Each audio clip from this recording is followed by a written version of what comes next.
I get paid $10,000 for a 1 hour Zoom, or $15,000 for a 1 hour Zoom, or $40,000 for an in-person speaking. So I know my value is somewhere between $4,000 an hour and I can't even say 40 because then you have to travel for that, but somewhere between $4,000 and $15,000 an hour is my hourly rate. Why am I doing jobs that are $20 or $50 or $100 jobs?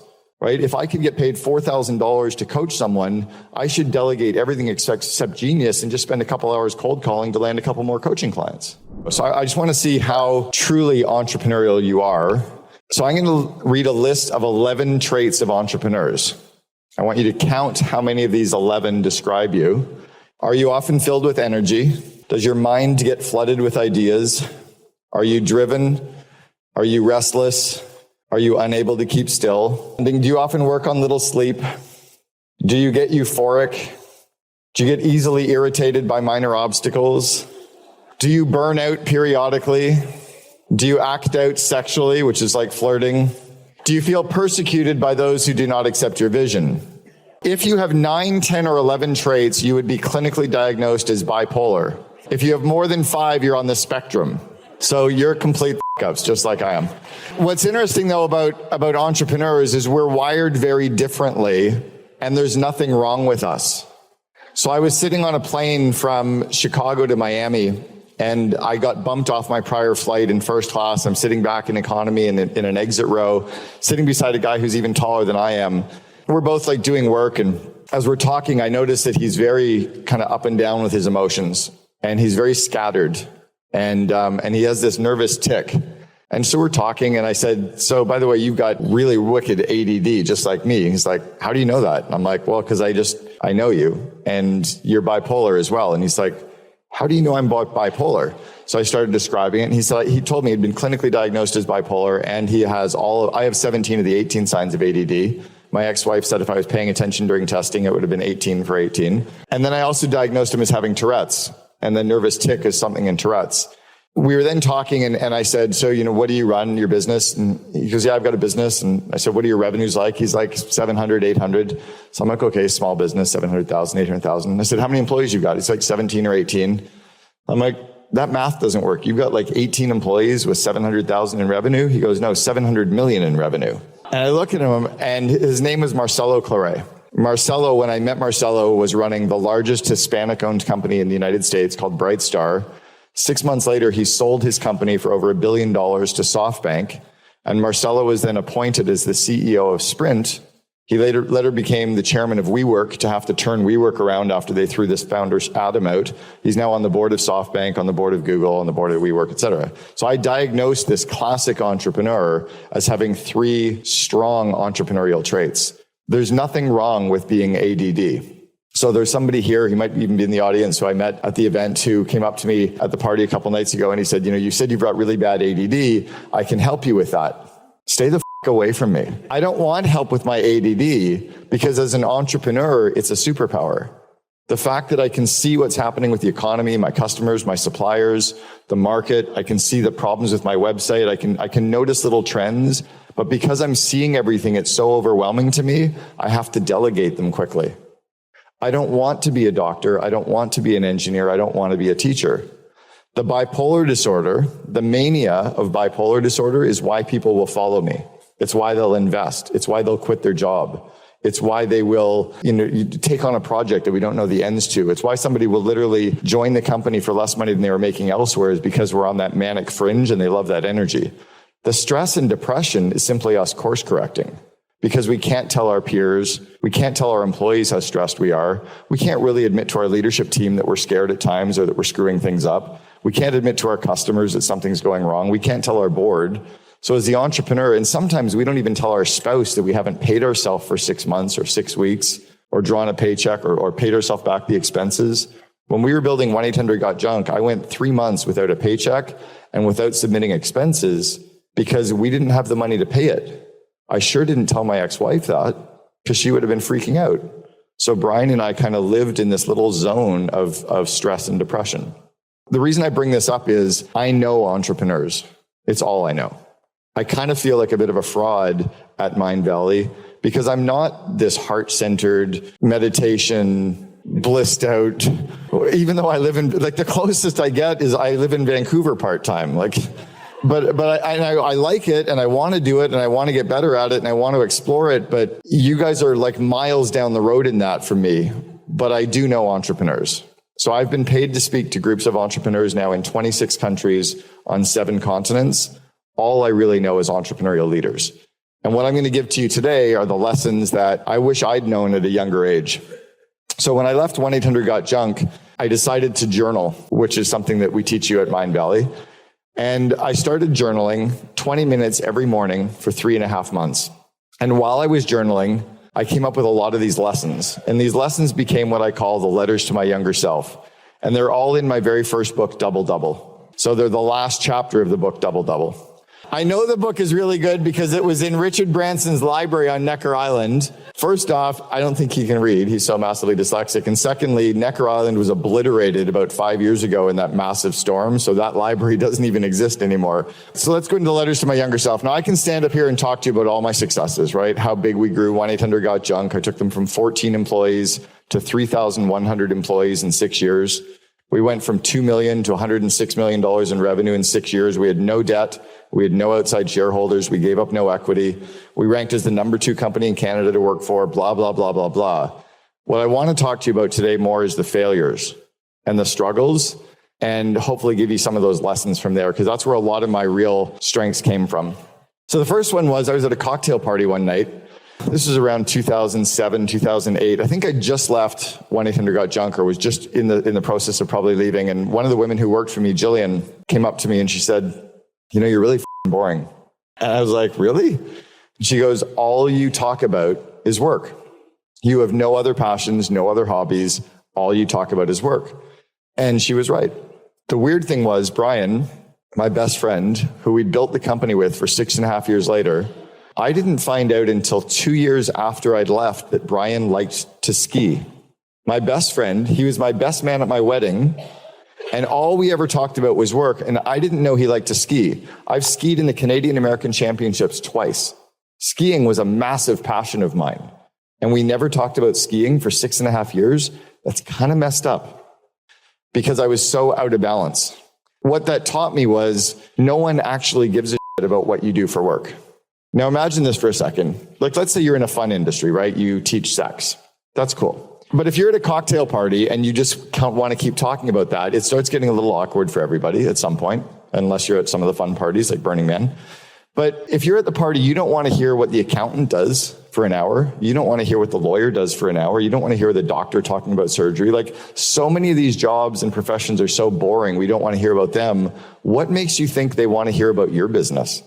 What made me think that they wanted to hear about mine? So I had to really learn that. And that's why now people will come up to me and they'll say, "What do you do?" I'm like, "Oh, I go to Burning Man. I like skiing. I travel all over the world." No, like, what do you do to make money? "Oh, yeah, I really don't talk about that. Have you been to Burning Man?" And I just kind of with them a little bit because I really don't like talking about what I do for work. I kind of, when I'm working, I'm on, and when I'm off, I'm off. And I really want to talk about my passions and my fears and my insecurities and my bucket list. And that's what I want to know about you. Like, I really don't care what you do to make money, but I want to know what your passions are. I want to know what your bucket list is. I don't give a shit what you do to make money. I don't even really care what your old business was that your partner pushed you out of and you lost some money on, whatever, or you took your money. I want to know you. Because when everybody else knows you, that's when everything grows. I learned that balance is key, but there's no way to be balanced.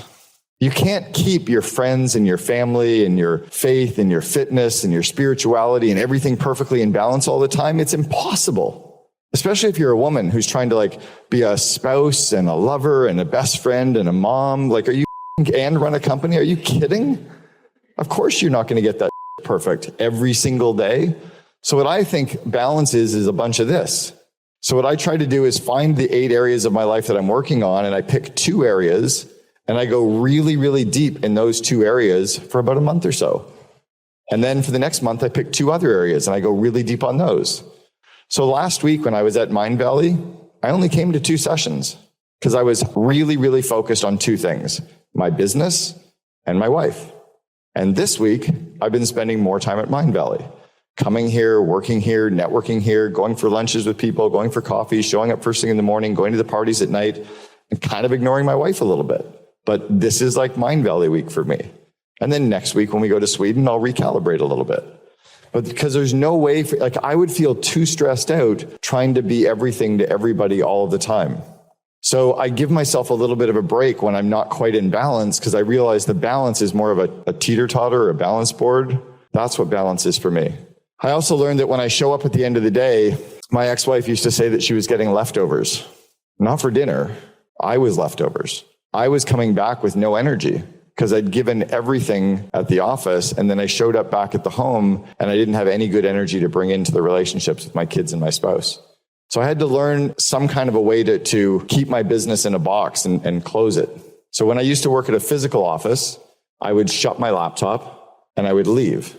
And I realized when I was doing that I couldn't take my laptop home with me at night because I wasn't going to catch up anyway. You're not going to get your list done because all you're doing is lying to yourself. I'm going to catch up, so I'll work this weekend. No, you're just working this weekend and you're avoiding the pain or relationships or something else that isn't going well in your life. You're using work as the dopamine rush to fill the voids of everything else. So what I learned is close the laptop and go home. I've worked from home for the last 15 and a half years. So now what I do is I never work nights. I will allow myself to work one night per month maximum, but every other day of the week I'm done at 5:30. And I haven't worked a Saturday or a Sunday in probably a decade. I've said no to speaking events that want me to travel now because I just don't want to. So I'll turn down, I get paid $40,000 for a keynote plus business class travel. I say no to that all the time because I'd rather do it over Zoom. So I have no commute. You can't get me to do the wrong things anymore because it allows me to keep my problems at work. I also had something happen back in October of 2000. We were running a big internet company. If everyone remembers March of 2000, we just sold our company for $64 million. So March of 2000, that was a lot of money to sell for. And it was March 15th. We were public. The company that was acquiring us was public. I think we sold like March 10th. And March 15th, Steve Ballmer stood up from Microsoft and said there was an internet bubble. And we're like, no, don't tell people. And then the stock market started to crash. And our stock, it needed 3 months for the transaction to close. By the time it closed, our $64 million valuation was worth 3.8. Our stock went from $24.65. It was called Network Commerce. We went from $24.65 down to about $3. And I'd gotten married, and I realized on the wedding day I wasn't in love. And a month after the wedding, my wife conceived. I was stressed. A friend of mine tapped me on the shoulder in the elevator one day, and he said, "Are you okay?" And I collapsed on the floor of the elevator, sobbing and shaking, and I was having a nervous breakdown. 3 weeks later, I went to the doctor to get a routine medical for a physical that I needed to get insurance for a house that we were buying. And the doctor said, "How are you feeling?" I'm like, "Pretty good. I've got this kind of a weird metallic taste at the back of my neck." Has anybody ever had that? Like it's this weird, so I'm kind of describing what this feels like, right? Like this weird thing, taste, something. And he goes, "Well, what's going on in your life?" I said, "Well, my wife is pregnant and I just quit my job and we lost 64 million. So, my 3 million is worth about 140. And I'm moving from Seattle back to Canada. My mom is terminal with stage 3B colon cancer. My wife's quitting her job, but we just bought a house. So that's kind of cool. I'm getting my first mortgage." And the doctor's looking at me and he goes, "That medical or that taste at the back of your neck is actually a chemical secretion being caused by stress." So we did this test that they give you, and you have to fill out all these questions, and they give you points. And if you get like 150 points, you have a 50% chance of a heart attack. If you get like 250 points, you have a 90% chance of a heart attack. I had 435 points. I was clinically redlining. This morning when I weighed, I carry a scale in my backpack. So we've sold everything, and we literally travel with a backpack. In my backpack, I travel with this little flat scale because I weigh myself every morning. When I woke up that morning back in October 2000, I weighed 222 pounds. This morning, I weighed 180.0. But you don't lose 42 pounds because of dinner. You lose 42 pounds because life all of a sudden gets better and you learn how to reduce stress. So I started running. I started doing yoga. I started doing some meditation. I started talking to people honestly. Like when somebody said, "How are you?" I didn't say I'm good. Like I don't actually say I'm good unless I'm good. Sometimes I'm like, "Actually, I'm having a day," and you'll probably not want to hear about it, but you asked, so I'm going to tell you. Because I like getting the stress out of my body that way, right? So I had to learn to reduce stress in really healthy ways. I learned that having a drink is okay, but starting every meal, because this was at the height of the internet, and we were really successful, and we were all really stressed. I lived across the street from the office. We would get to the office at 7. I'd work till 7 p.m. growing. We had 900 employees at the time. The CEO and I would go for dinner, and I would start my dinner with 2 Manhattans. He would start his with 2 dirty martinis. And then we would have a bottle of wine, maybe 2 bottles of wine, because we could each put down a bottle, no problem. And then we'd finish our dinner with Grand Marnier. That was 5 days a week. And then I would drive home to Vancouver on the weekend. I was living 2.5 hours away, and I'd spend two days with my wife, and I'd wake up at 4 o'clock in the morning on Monday and drive back to Seattle and do it again. And I thought I was managing stress perfectly. So I realized that having 1 drink is okay, but having dinners like that, it ain't okay. Smoking a joint is okay, especially now, especially if you're in Vancouver. Smoking 7 of them a day, probably not a good idea. Doing yoga once in a while is good. Doing yoga 7 days a week for 2 hours and avoiding your friends and family, probably not so good. It's kind of that all things in moderation except McDonald's. We never feel guilty about plugging in our Tesla at night. We never feel guilty about plugging in our phone at night. Why do we feel guilty about recharging ourselves at night? There's not a single athlete on the planet that performs their event 60 hours a week. They might practice, they might cross-train, but they might perform 4 hours a week, 6 hours a week, 1 hour a week. Their game on is in short bursts. We as entrepreneurs and we as leaders need to really remember to recharge. You're never going to get caught up. That big, long to-do list that you've got, delegate. And somebody asked me a question later about to-do lists, and I'll give you some ways on getting through those. I had to learn how to set boundaries. I was so wanting to help everyone else. I was so willing to help everyone else. Just like when I walk around here, I always yes, I can help you. Yes, I can help you. Can I ask you if you, of course I can. At some point I'm like, no, I can't. Or you got to send me an email, or I'm sorry, your business is too small. I can't be there for everybody, because then I lose track of myself. My clients used to call me a lot and say, can we just do a call on the weekend? No. And then I'd explain it, and I'd also tell them that they needed to take some weekends off. And they're like, oh, you're right. So the more that I set boundaries, the more that I said no, the more that my clients and my people that I worked with started to really grow from that as well. I learned about something called the top 5. So this is something I learned from the book Napoleon Hill's. It was Think and Grow Rich. And it was the story about Charles Schwab and Ivy Lee. I think it was originally 6, a half dozen, right? The basic story goes like this. There was this management consultant, Charles Schwab. And he went and cold called the CEO of this steel company. And he said, with my systems, you'll know how to manage better. Lee said, I don't need to know how to manage better. I need to do the stuff I already need to know to do. I need to get more done of what I should be doing. And he said, okay, I'll give you a system. And if you try this system for 6 weeks, after you do it for 6 weeks, send me a check for what you think it was worth. So the system was this. At the end of every day, make a list of the top 5 things you have to do tomorrow. Just sit down and spend time and limit, not 12, not 64, not 3. What are the top 5 things you have to do tomorrow? Then put them in order of impact, from the highest impact to lowest impact. So now you've got your top 5. And when you wake up in the morning, go about your normal routine. And then when you start working, don't check email. Don't start working on random projects. Don't do any calls. Start working on project 1. When you finish item 1, start working on item 2. And don't work on the rest of your business until you get through your must-do list. Ivy told Charles Schwab had all of his employees do it. They did it for 6 weeks. He then sent Ivy Lee a check for $25,000. That was 100 years ago. $25,000 for that system 100 years ago is worth millions today. At the time, it turned Charles Schwab into a name that we all know. It also turned him into the wealthiest steel producer in the world. And it was that simple top 5 list. We rolled that out at 1-800-GOT-JUNK and had all of our employees doing it. It was massive, and I still use that today. In Good to Great, Jim Collins talks about his stop doing list. I call it my bucket list, because I have my bucket list and I have my list. So the bucket list is all the stuff I want to do before I die, and the list is all the stuff that life's too short, and I'm not doing it anymore.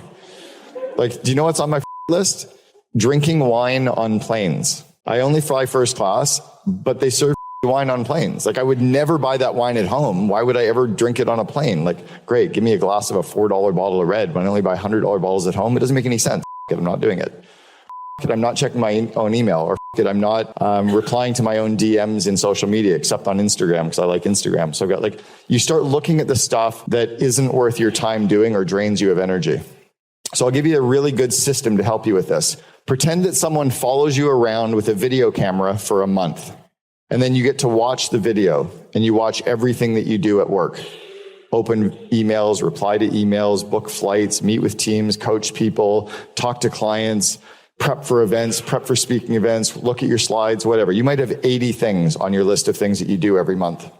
So what I do is I open a spreadsheet and I write down every single task in column A. I might have 80 rows of all the things that I do. In column B, I categorize them all in one of 4 ways.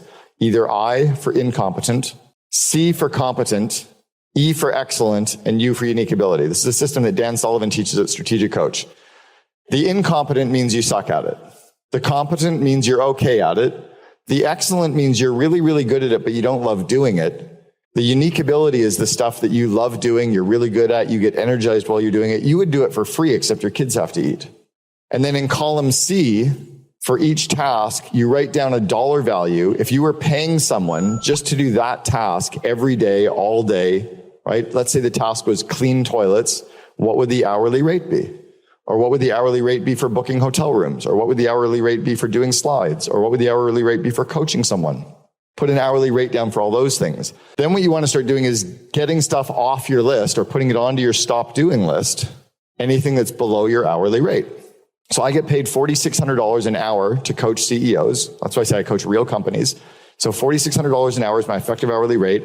I get paid $10,000 for a 1-hour Zoom, or $15,000 for a 1-hour Zoom, or $40,000 for an in-person speaking. So I know my value is somewhere between $4,000 an hour and I can't even say 40 because then you have to travel for that. But somewhere between $4,000 and $15,000 an hour is my hourly rate.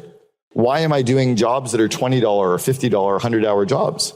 Right? If I could get paid $4,000 to coach someone, I should delegate everything except genius and just spend a couple hours cold calling to land a couple more coaching clients. Or finding somebody who can go cold call at the coach, right? The more you can get off your list so that all you do is work in your zone of genius, your unique ability, then you win. So I had to learn that because I was always that kind of radically self-reliant. I can do this myself. It's just faster to do it. Sometimes it's faster to do it yourself, but sometimes it's better to hire someone or coach someone or train someone to do it for you. I learned about the 80% rule. This is not the Pareto principle. This is not that 80% of your results come from 20% of your efforts. This is that stuff can always be a little bit more perfect. So if you saw my transcript from university, you would never allow me to come up on this stage. It's terrible. I got a 2.2 GPA. I had 63% because I was running a business. I was president of fraternity. I was on the ski team and I didn't go to classes. But I learned that A's, straight A's, who got straight A's in school? Do you know that no one has looked at your transcript since you graduated? Sorry to break it to you, they didn't matter. You were lied to. We were all lied to. The straight A's didn't really matter. What mattered was getting educated for yourself, for the sake of learning more, not to have a transcript that no one's ever going to look at again. So what I learned is that most people are okay with a solid B. Most people are okay with a solid 80%. So what I try to do is get stuff done and get it out the door as quickly as possible, and then maybe pass the part that could be improved to an expert who can improve it really quickly. So I'll show you how this works. I'm a really bad writer. I'm a horrible writer. So when I write something, like I can piss people off with a happy birthday email. It comes off as too short and like, why don't you care? I'm like, God, I said happy birthday. Yeah, but that was it. I'm like, I'm busy. Well, now you're swearing at me. I was like, Jesus. So I learned that I shouldn't write emails out to my tribe or my clients or my franchise partners, but I had the idea of what I wanted to say. So my 80% was to do a transcription. I would literally record it. This was back in the day when it was Dragon Dictation. Now you've got Siri or Otter, whatever you want to use. So I would do a transcription. I send it to my assistant and she types it up and makes it better. So she takes my 80%, which is verbal or transcribed, and she can polish it and she can take that part that was 20%. She can get it really quickly. Like in 15 minutes, she can polish my email and get it to 96% perfect.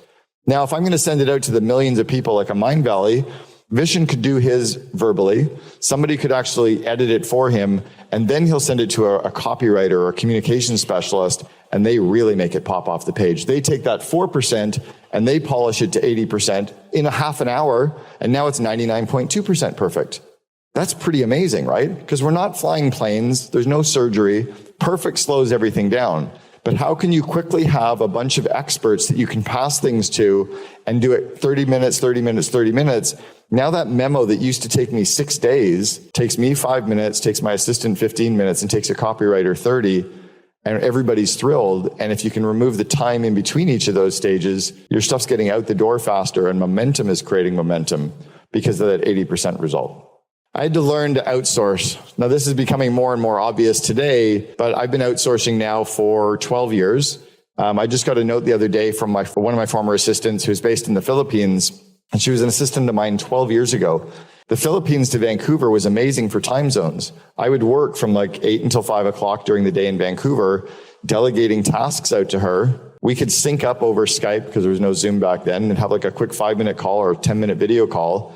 I would then go about my evening, go to sleep, wake up in the morning, and all the stuff I delegated to her got done because 5 p.m. my time was 8 a.m. in the Philippines. And I was paying her $3 an hour. Like my assistant, my executive assistant who's with me 6.5 years is $85,000 a year plus 5 weeks vacation. I have Meredith, my assistant, delegating to people now overseas to get some of her admin work off her plate. Because if we can get it done for $6 an hour, and I pay all my outsourced people, my freelance people more. So if they come to me and say it's $5 an hour, I'm like, yeah, I can't do that. But why? It's fair. No, I can't pay you $5 an hour. I'll give you $7. What? Because then if I give them $7, they're blown away and they do work for me faster. And for me, it's still $7 an hour. So I treat them way better. They don't quit. They feel thrilled. And it's such a rounding error in terms of what I could be spending, but then I have them going through brick walls for me. I had to learn that deadlines are useless. When an employee comes to you and says, I'll have the project done by Friday, they won't get it done by Friday. The reason isn't because they don't intend to. It's not because they're lying. It's because they haven't sat down and thought about the project and all the different things that have to get done in the project and how many hours each or how many minutes each of the items are going to take and when in their calendar they're actually going to do the work. So what I want my team to tell me now is, what's the project? What are all the steps in the projects? How many minutes are each of the steps? And when in your calendar are you doing the work? Tell me when you're doing the work, not when you're going to get it done by. The best to-do list we all have is our calendar. Because when you look at all the projects and work you have to do and how long it's going to take and you put it in your calendar, you're going to realize you don't have enough time this week to do the stuff that's on your list. So start outsourcing, start delegating, start saying no more, start focusing on the critical few things, but stop fooling yourself and stop trying to work nights and weekends and stop lying to yourself and everybody else saying you're going to get it done because you haven't thought about what you need to get done. And that was huge for me. It was to realize that if I plan my calendar, it's that old plan your work and work your plan. Those adages, all these grandmotherisms make sense. They all work. I was going up the elevator in Vancouver years ago and I was COO. We had about 2,500 employees system-wide. We had 250 at the head office. And I was going up the elevator with this employee. I didn't know what business area they worked in. I thought they worked in the call center. Turned out they worked in customer service. Had no idea what their name was. Once you get past about 150 employees, you can't remember everybody's names and you start losing sight of even where they work. Because we had 60,000 square feet over 3 floors. I didn't even know what business area they were in. And he said to me, how's it going? I'm like, good. I'm a little pissed off about our customer service. We've really got to change some stuff up there. And I was literally just thinking out loud. The next day, he and the head of the customer service department come up to me with this new proposal of how they're going to re-engineer the entire customer service department. They'd worked on it for 8 hours the day before. And I'm like, why are you doing this? This isn't on our project map. The guy said, well, you said that we had to do it all. I'm like, no, dude, I was thinking out loud. He goes, you're the COO. You can't think out loud because if you think out loud, we will do what you say. And I realized that titles carry a lot of weight behind them, right? Good and bad. There's ripple effects with every single action that happen. The CEO is the chief energizing officer. We have to be very careful with everything we say because it gets taken with way more intent than we often anticipate it will. And one of the detriments of ADD is that we think out loud. One of the detriments of bipolar, the manic side of bipolar, is that we're often going so quick that we're thinking out loud. But the problem is that when we're thinking out loud, everyone else is internalizing those thoughts and figuring out how to make us happy because they're searching for that praise still that we're all starving for as kids, right? We're all 16-year-olds trapped in adult bodies. So just remember that titles carry a lot more of this unintended weight.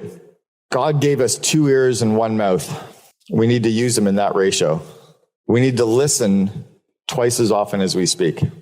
So Simon Sinek, who I think one of his books was called Leaders Speak Last or Leaders Eat Last. Simon was on our board of advisors. Simon actually flew out to Vancouver to meet Brian and I. He read about us in Fortune magazine and flew to Vancouver from New York to see if it was real. And that was where we first met Brian or Simon. He stayed at my house that weekend. We had lots of dinners together. He ended up on our board. And his thing about the leaders eat last, I've always said that the leaders need to speak last as well. When you're in a meeting, the last person to be speaking should be the CEO or the most senior person. Because our job as leaders is to grow people, to grow their skills and to grow their confidence. If we're always speaking, they're not getting to share their ideas. When we get them to share their ideas, we can go, that's amazing. And then they feel good about themselves. And then they'll share more ideas. So our job is to shut up, ask questions, get them to give their ideas, help them give better ideas, give the quiet people a voice so they're in the room, right? If you're going to invite people into a meeting and they're not going to speak, you shouldn't be inviting them to the meeting. That's what I try to do, is that listen and don't talk. Another one is to be a thought leader. For everybody in this room, and Alicia, you'll love this, Alicia Dumas, who helps thought leaders and authors have their books end up on Wall Street Journal bestseller lists. Especially with your list, I don't know who you're working with, but I think you know Alicia, or I'm sure you do. Alicia Dumas over here helps a ton of the best authors in the world get their books on the biggest lists in the world. Who here has written a book? Who here has written 2 books?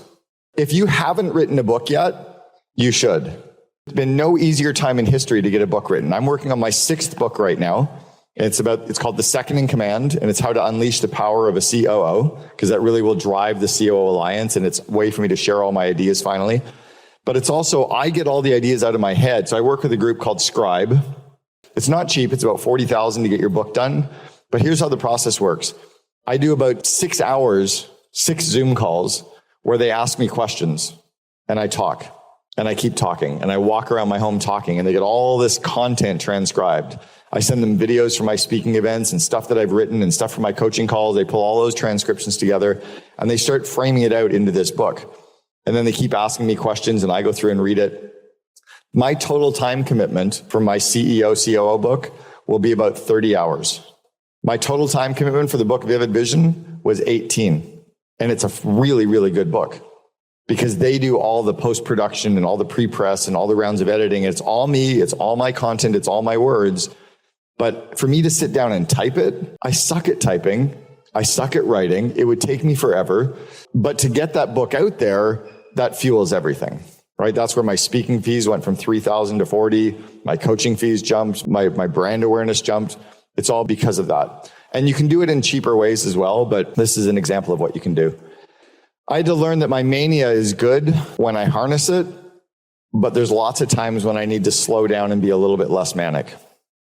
I had to be able to find ways to be a little bit less manic so that my team didn't feel like I was coming at them with 70 ideas. The classic for me was if I would go away to like a YPO event or an entrepreneurs organization event or a Genius Network event, and I would come back with the 64 great ideas that I had, and I was all filled with energy and I wanted to share them all. My team was in full on panic mode because they think that they have to now work on those 64 ideas. Some of them next week I'll think are terrible ideas, but I just was so excited I had to share them. So by slowing down and being less manic, it allowed me to then work better and better with the team.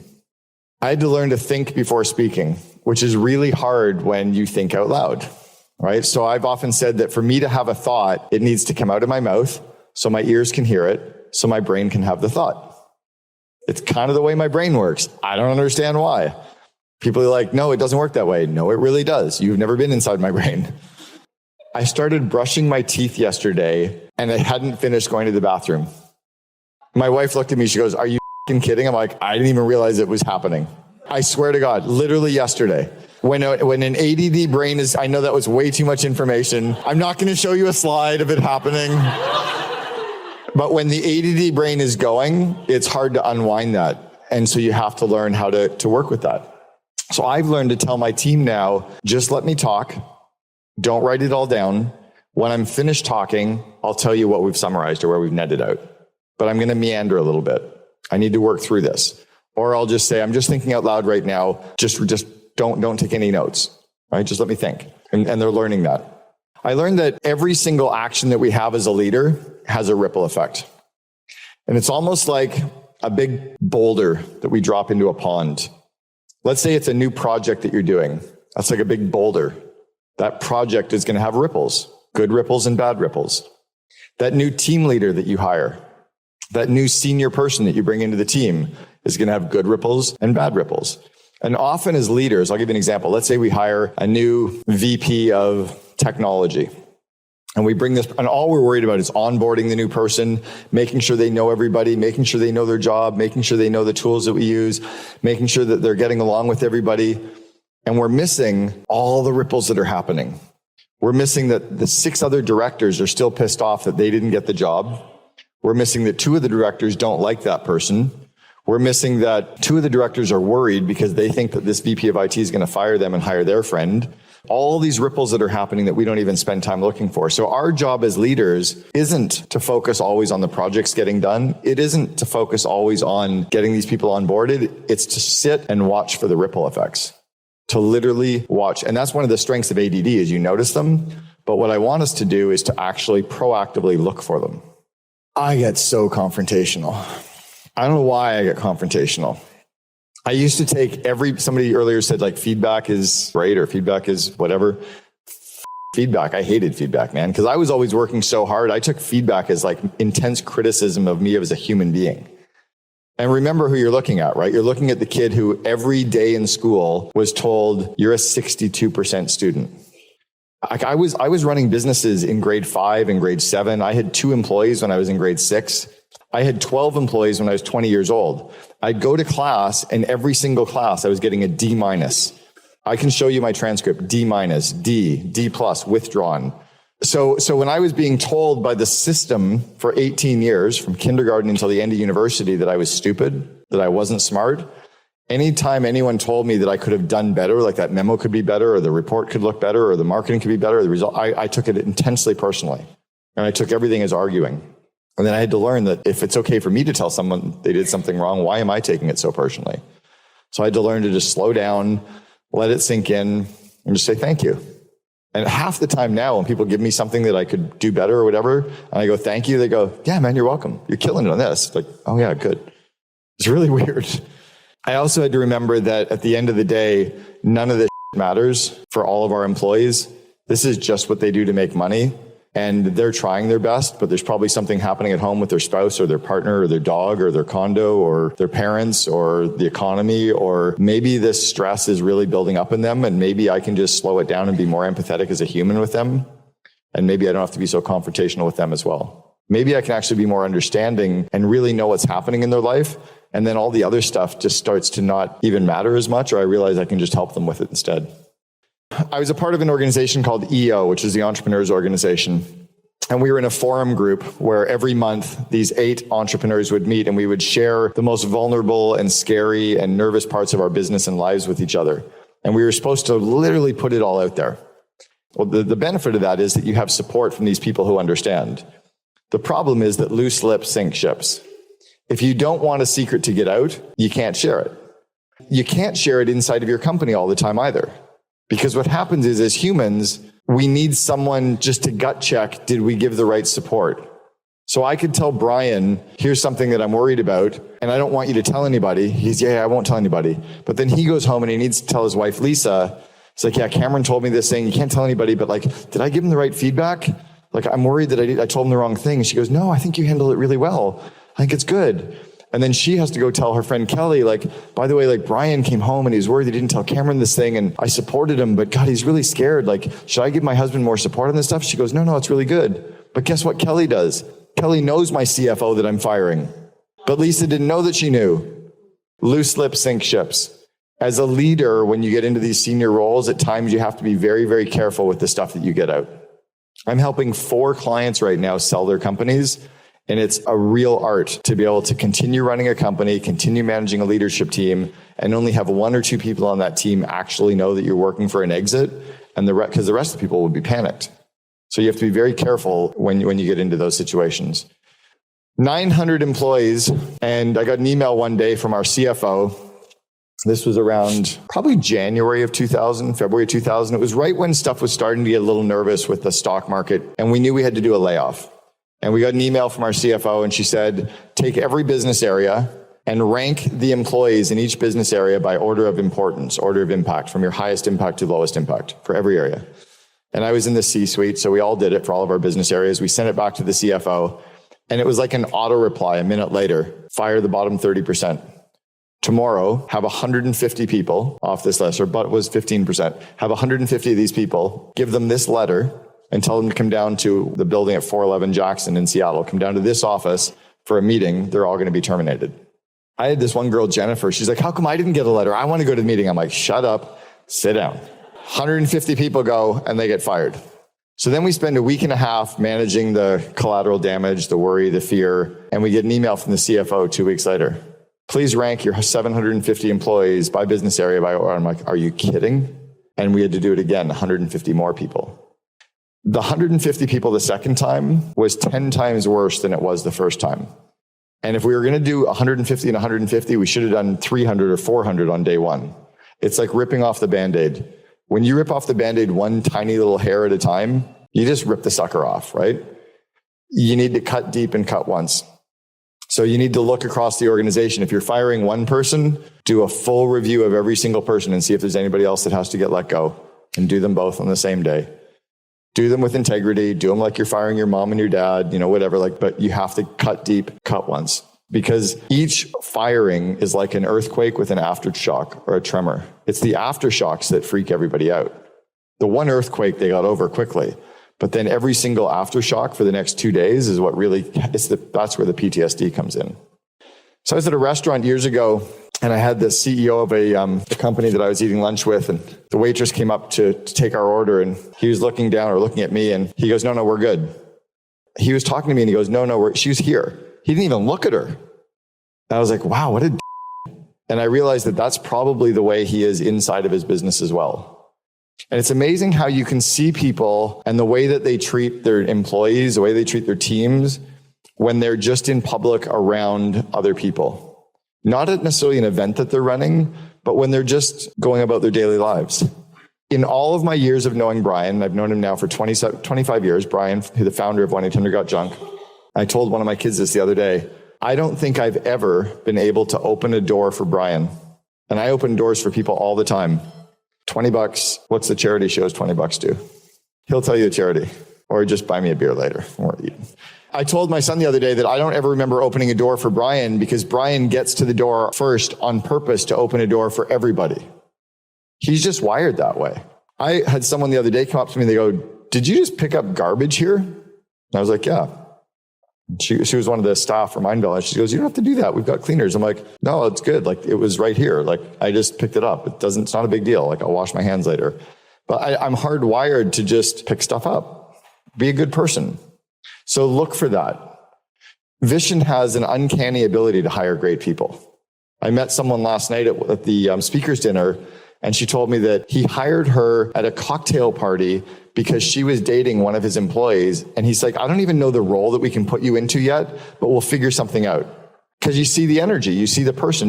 It's not about understanding exactly the job. It's, as Jim Collins said, you get the right people on the bus, the wrong people off the bus, and everybody in the right seats. It's that. And you can notice that with those restaurant rules and how they go about their daily lives. You'll see leadership traits in people in their normal day just going to yoga. You'll see leadership traits. You'll see people that care.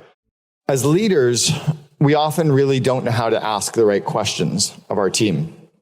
So one of my mentors was being groomed as the second in command at Starbucks. And he was a real mentor. Like, we had a 1 hour call every month for 2 years. And then we would meet in person for a full day every quarter. One quarter, I would go down to Seattle to their head office. One quarter, he would come up to Vancouver to our head office. And he was mentoring me for free for 2 years to help grow me. And I picked him out as a mentor. So I was talking to Greg one day and I said, tell me, one area that you were grown, that you grew kind of at Starbucks. And he goes, well, I'll tell you something and how I grew the CEO, because he was working with me on leading up. I had to lead Brian, the CEO, in some areas, and he was working with me on the art of leading up, leading the CEO. I said, so what's the example? He said, well, Howard Behar at the time was CEO of Starbucks. So we had Howard Schultz, Oren Smith, and Howard Behar, and I think there's a fourth now, or I think Howard's actually back in, Howard Schultz. So Howard Behar was CEO, and Howard Behar called Greg on his cell phone, and he said, hey, Greg, why is the letter B on this sign at 50th and Wallingford in Seattle not working? I only use that example because that was the first Starbucks I ever went to in Seattle in 1993. And Greg's like, I don't care. That's a terrible question. Howard's like, dude, like, why is the letter B not working? And Greg said, not a leadership question. And Howard said, okay. And at the time, I think they had like 11,000 locations. And Howard said, what's the leadership question? And Greg said, what system do we have in place to ensure that every letter on every sign at all of our locations is always working? He said, that's a question I'm going to answer, but I don't give a why the letter B on that sign's not working. Howard goes, touche. So as leaders, we don't have to find out why something got broken. Why did that not happen? Why did this not happen? That's not the question. The question is, what system do we have in place to ensure that those things never happen again? And it does actually stop with the CEO, because you hired the people or had the systems in place that allowed people to come in, right? It can always go to some underlying system. So what system is broken? Create a no blame environment where people don't fail, systems fail. Michael Gerber from NEMA said that. When you create that no blame environment, people are going to be willing to say something's broken because they know they're not going to get in trouble for it, because you're going to put an underlying system in place so that it doesn't happen again. One of our COO Alliance members, they've been a member for 6 years. Their CEO is a really good friend of mine. And I found out that I'd referred something over to them, and they're in the medical space, and one of their clients wasn't very happy. And Dave, who's one of my best friends, the CEO, said, it's okay, I got it. I'll fix the problem. I'll talk to the customer. He'll be all good. I said, no, Dave, you're missing the point. I really don't care that John is unhappy with you. That's not the point. What system can you put in place to ensure that your tens of thousands of customers going forward never have the issue John had? Dave's like, oh, you're right. Right? We go to that underlying, what's the broken system or fixed system that we can put in place? Then your business really scales. But if you keep focusing on fixing the problem or that one thing or who did it wrong, you're missing the whole point. So the leadership questions are, what system is broken or system is missing? And then it creates this trust within your team. You know, Bill Gates used to do what he called Think Week, and he would go away twice a year and take all these books and just go without technology and just allow himself time to think. Do you ever take time to just think, right? No phone, no laptop. I talk about it in the Vivid Vision Quest about getting away from your laptop and away from your office and going somewhere just to allow your mind to dream. But what about just leaving your phone and going for a walk, or leaving your phone and going for dinner, or closing your laptop down for a week and going, like, go on vacation. That doesn't mean working while you're there. It doesn't mean checking email while you're there. It means like disconnecting. It's okay. Do you know that your grandparents used to go on vacation without technology and the business was there when they came home? My grandfather taught me that. My grandfather, both sets of grandparents were entrepreneurs. And one of my grandparents said, when you go on the golf course, don't let me ever see you have your phone. And I'm like, but I need to check. He goes, dude, I didn't say dude. He was like, I built my business without a cell phone. I can go golfing for 6 hours or 5 hours. I'm like, yeah, you're right. Makes sense. So take the time to disconnect. Take the time to think. I talked earlier a little bit about the criticism or the feedback. I had to learn to embrace the criticism, learn to actually take that criticism and say thank you for that. Take it as a chance to grow and not see it as something that I'd really done wrong or something that I had to didn't have to take it so damn personally. So I look for that feedback now. I probably look for it too much. Like I'll come off a stage and people are like, oh, you were great. No, I could do this better, that better, this better. So I'm okay now with taking the criticism in just as a feedback loop of ways to improve. And I look for a system that's missing to help me get better at that. Years ago, I was running a daily huddle at 1-800-GOT-JUNK. I was really pissed off about some stuff around time management. And I felt like a lot of our employees were wasting time in meetings. It actually got talked about in my book, Meetings Suck, around meetings and running highly efficient meetings and booking meetings for half the time you first think about booking them for, just how to really get highly impactful meetings happening or phone calls. And I decided at Huddle, we had 150 employees there. I decided to just give them all for how much time they were wasting. Seemed appropriate at the time because I was manic and a little bit bipolar and was a little ADD, and I just went for it. And it was good, man. Like I cut them all down perfectly and destroyed the energy in the company for a solid 2 months. The recovery from that 30 seconds took 2 months for them to have trust and feel okay again. So I learned that negative public comments don't actually help you. It's that whole private criticism, public praise, and just really remembering that as CEO, you're the chief energizing officer, right? What are you doing to actually stir the Kool-Aid to get more energy? And be careful with anything you're doing that lowers the energy of your team. It's incredible how fast you can shift the energy in a room. You know, we talked about Esther Hicks and the movie The Secret. That's so true in the business world. We had all of our employees watch the movie, and we had all of our franchise partners watch the movie, and then we had all of our top franchise partners watch the movie twice to understand quantum mechanics and quantum physics and how to transfer that positive energy around, not just the manifestation, but how to actually use energy in a positive way. Negative public comments destroy energy. I also learned that anytime I told the secret to someone, it destroyed trust. And I learned this because I talked to Tressa, who was my VP of operations. She was literally packing my parachute every day. She was somebody who I would give the most important projects to, and she could handle all that stuff for me perfectly. So I was having problems with one of the other guys who worked for us, Alex, and I decided to sit down with Tressa and talk to her about her peer, Alex, and what was pissing me off. I needed to bounce some ideas around and see what I was thinking. So I told her about it, and I said, Nick, you can't tell Alex this. And I thought I was doing something really good. And a week later, Tressa came up to me and she goes, I haven't slept in 5 days. I'm like, why? She said, I know that you needed to talk to me about Alex, but now I wonder who you're talking to about me. I wonder who you're going behind my back and asking questions about. And I was like, well, no one. She would never believe that. Because even though, do you follow where I'm going?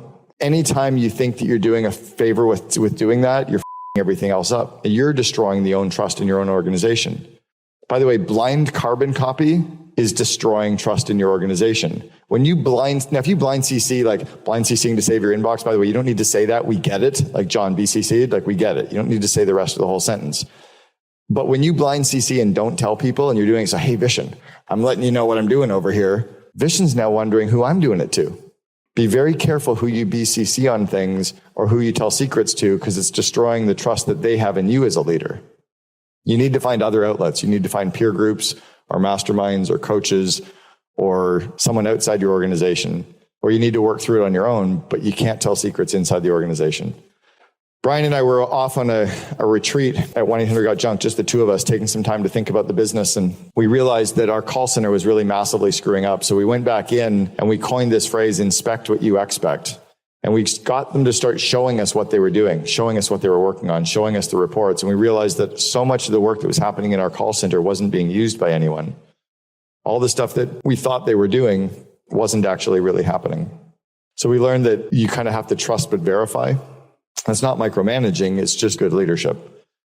I also learned that mentoring doesn't have to take time. You don't have to stop what you're doing to coach someone who reports to you.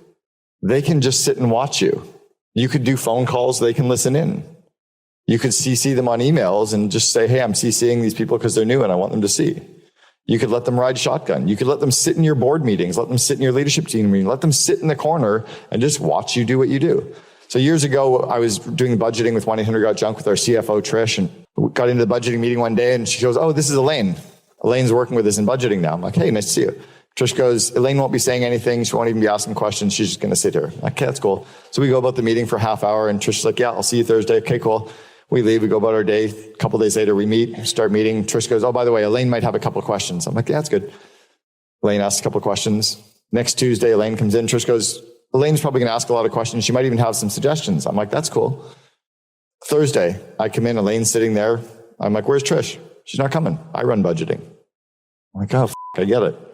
It took Trish no time to train Elaine because she just kept doing her job and she let Elaine ride shotgun. Trish had been the former head of finance for Starbucks. When she came in to join us at 1-800-GOT-JUNK, we were a cute little company. And I got to learn that just by watching her going. Mentoring doesn't have to take time. We need to stop doing and start leading. Our job as leaders is to grow people, and it's to grow their skills and grow their confidence. One of the reasons why I launched my Invest in Your Leaders course, and by the way, you should all take a look. It's called investinyourleaders.com. It's the 12 core leadership skills that every leader needs to get better at in their day and their jobs. The reason I launched that course is for anyone who manages people to grow their skills. So it's situational leadership, coaching, delegation, time management, conflict management, one-on-one meetings, interviewing, running meetings, email management, project management. It's all the that managers need to be good at. And we don't train them in it. Drives me crazy. Train them in those skills, their skills will go up. When their skills go up, their confidence goes up. When their confidence goes up, they'll try more new stuff and they'll gain more skills. So our job as the leader is to be at the bottom of the org chart, growing our people's skills and growing their confidence. I want you to pretend that all of your managers are climbing up two 40-foot ladders. And in the middle, they get kind of shaky. So imagine if the two ladders are right beside each other and your left hand and left foot climb up one ladder. Your right hand and right foot climb up the other ladder. One ladder is skills. One ladder is confidence. If the confidence ladder is shaking, I'm not taking on any more skills, am I? If my skills ladder is shaky, my confidence starts to get shaky. It's pretty terrifying climbing up two ladders beside each other. But if they're both solid, you'll continue to grow. That's the whole purpose for launching that course, Invest in Your Leaders. Our job as leaders is to grow people, grow their skills, grow their confidence. Stop doing work. Your to-do list needs to get done, but not by you. Technology also shouldn't drive you crazy. In this day and age, Gen Y has a big advantage on Gen X and the baby boomers. I sat on a plane last week, 2 weeks ago, in first class beside a CEO of a company, typing on his laptop like this. Are you kidding? It's 2022 and you're using two fingers to type. I would fire that guy in 15 minutes. But most people have an iPhone and have no idea how to use the technology at all. We need to actually get trained on how to use all the tools that we have. Oh yeah, I use Slack. Really? How much training have you had? Oh, none. I just use, so you really have no idea how to use the tool. So, or Asana or Basecamp, like all of these technology tools that exist. Imagine if you just got like a half hour or an hour training once every 6 months for your leaders on how to use these tools and how much better they would get. Don't micromanage. One of my franchisees came to me one day and he said, you major in the minors. I said, what do you mean by that? He said, you spend so much time worrying about the little details, you miss the big picture. You've been on every franchisee, we had 50 franchisees at the time, about their email signature not being perfect. They all have to have the right email signature. They got this corporate standard for email signature. He goes, you have 50 franchisees that don't have a marketing calendar, marketing budget, or a marketing plan, and you're worried about a email signature? I'm like, oh, shit. So start worrying about the things that provide the biggest impact, and some of the little things will start to take care of themselves. It's hard when you have ADD because you spot all the little things and they drive you crazy. That means slow down and take time to think and start noticing the big things that should really be driving me crazy. Right now, we're entering this period of wartime. Maybe a bad analogy because of the Ukraine, but there's a wartime CEO and a peacetime CEO. Ben Horowitz talks about this in a really good detail in his book, Hard Thing About Hard Things. Leaders have to make decisions. And when you're in a wartime situation, people start freezing and getting nervous.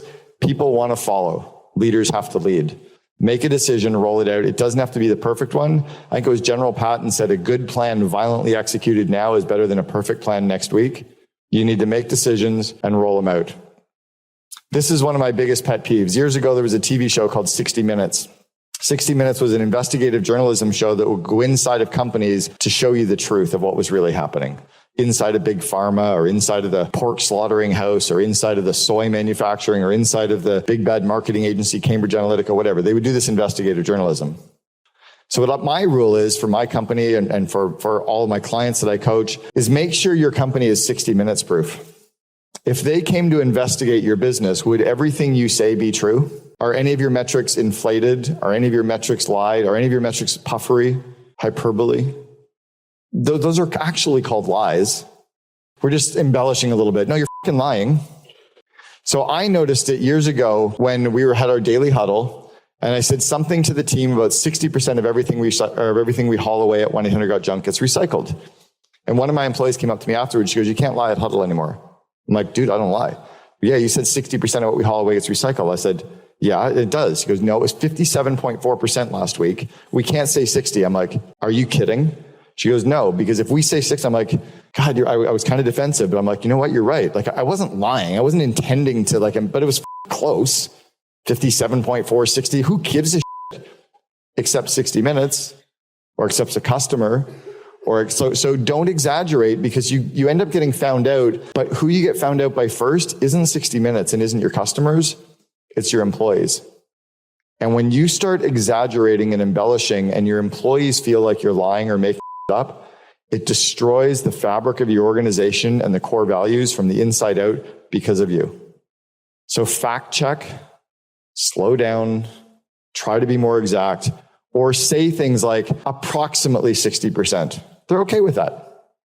As long as approximately 60 and it's not really 51, and then it should be more approximately 50. But 60 Minutes proof.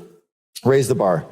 Every single time you bring a new employee into the group, raise the bar. If you got 4 people in marketing, the 5th one should be better than at least 2. If you got 6 people in sales, your next one should be better than at least 3. It's like a sports team. Keep raising the bar, raising the bar, raising the bar. And cut the happy talk, for God's sakes. No one has time to read these long emails that you're writing. Who here writes long emails? No one has time to read them. Go look at Apple's website and then look at every other technology company's website. Do you ever notice that Apple has like the critical few words? They really agonize over every little, they got rid of all the happy talk.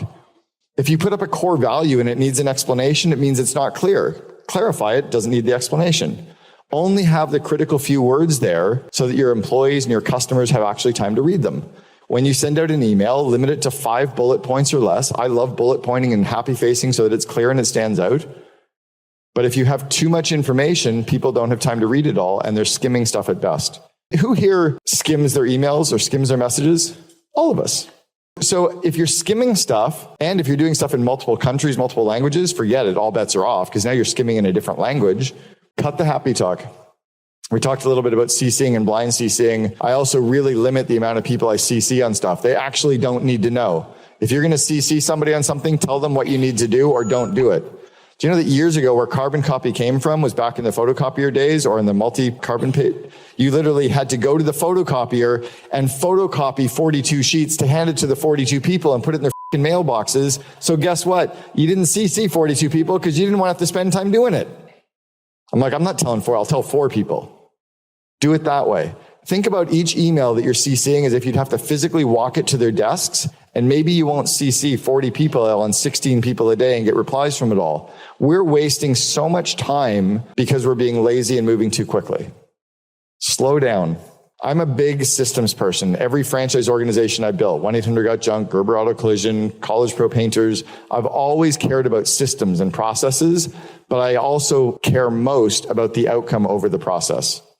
As Ray Dalio said, if you see a snake in the grass, you don't write a process or a playbook to kill the snake. You pick up a stick and you bash it over the head. If I see a great employee, I'm going to hire them. I'm not necessarily going to run them through my entire interviewing process. I believe in process to a point, but I believe in the outcome over the process. It's not just about manifestation, okay? Vision without execution is hallucination. You can't just like manifest.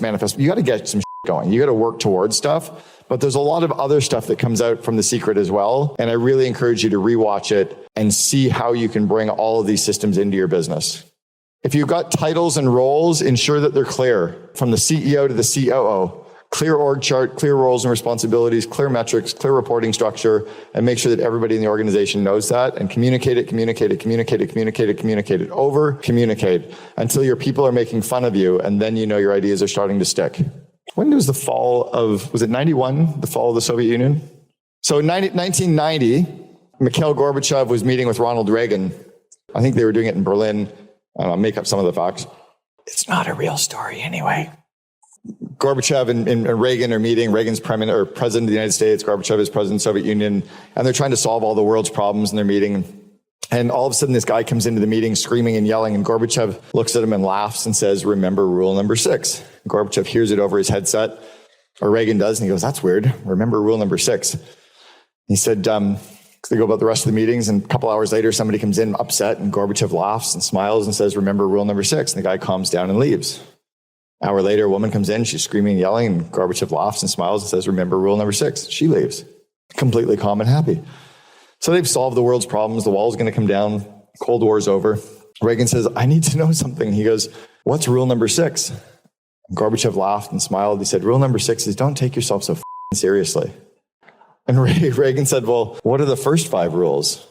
Gorbachev said, "There aren't any." That's kind of what we have to remember. And it's kind of what I ended with yesterday. And we're going to slip into some Q&A right now, but none of this actually matters. We're all going to die. The earth was here for millions and millions of years before us. It's going to be here for millions and millions of years after us. Like whatever we do is like completely massively insignificant. Let's just dance and find fun and hold hands and be good people and like enjoy the journey, right? Because this is just what we're doing to make a buck. And I think if you bring that attitude back into the workforce, you can still work hard. You can still be passionately driving towards goals. You can still build great companies. But for your employees as well, this is just what they're doing to make a buck. You got to remember that. None of this matters. I have a woman who worked for me 20 years ago, Jennifer, and I still, to this day, get text messages from her, and all it'll say is rule number 6.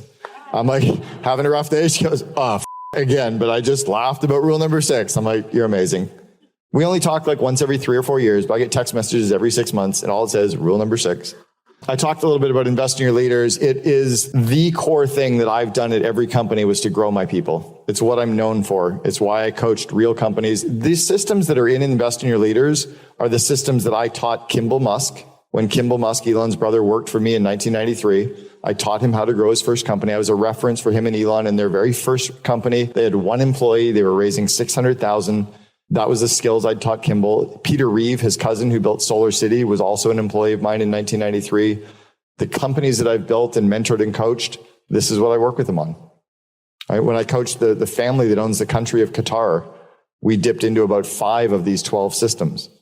So these are the systems that I'm passionate about. They're there. I really encourage you to go for it. When we're in a new market, when you've got a really interesting technology, when you've got such incredible customers right out of the gate, you can look out onto the field and say, gosh, there's so much I want to do here. And at a bigger company, you have the time, the resources, the people to kind of set all of those things in motion and watch all of them bear